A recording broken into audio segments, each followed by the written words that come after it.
Okay guys, okay guys, good afternoon. So we're here at dito tayo ngayon sa bago nating trip.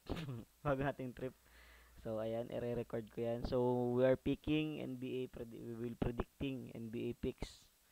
So ayan. So ire-record ko yan. So for to game for tomorrow, tomorrow pala to. So 10. Game for tomorrow, New York Knicks versus Toronto Raptors. So let's see. So ayan, tataya ako sa 7-4-7. So let's see the spread first. So New York minus 6.5, Toronto plus 6.5, over under 231. So this game will happen at the home court of New York. The home court of Toronto. So December 10 dito sa atin 8:30. So December 9 siguro sa kanila 7:30. So ayun, yun yung spread. Ito yung spread natin. So injuries. So injuries. Questionable si Karl Anthony Towns saka si Cameron Payne. Si Mitchell Robinson is out. So Toronto naman si Emmanuel Quickley saka si Bruce Brown ang out.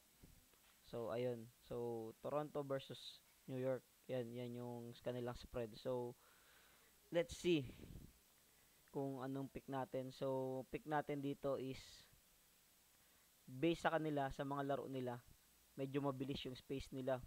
Di ko kasi pick ko dito New York kung lalaro si Karl Anthony Towns. Pero kung hindi, New York pa rin. Pero mas mahihirapan sila kung wala si Karl Anthony Towns kasi medyo mataas yung spread para sa akin, plus 6.5. Kung wala si Karl Anthony Towns tomorrow, pakiramdam ko Toronto Raptors plus 6.5. Pero kung andun si Karl Anthony Towns, medyo mas malakas yung depensa, medyo mas malakas yung opensa. So New York ako plus 6.5.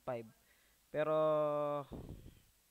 ayun nga, with that hindi ko masyadong bet mag-pick sa teams. So I'll be going to over 231.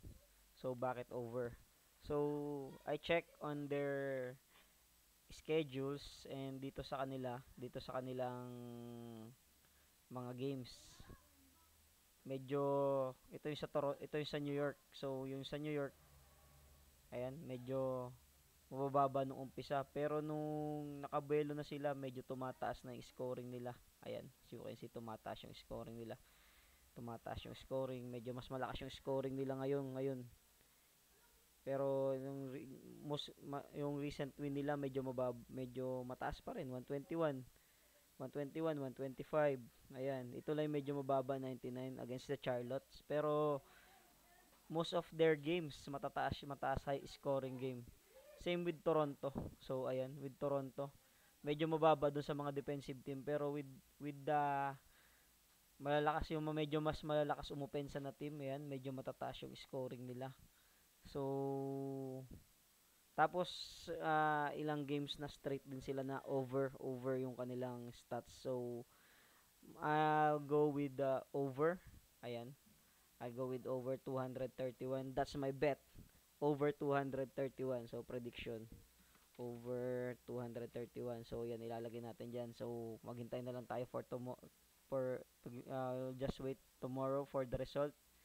That's all and thank you.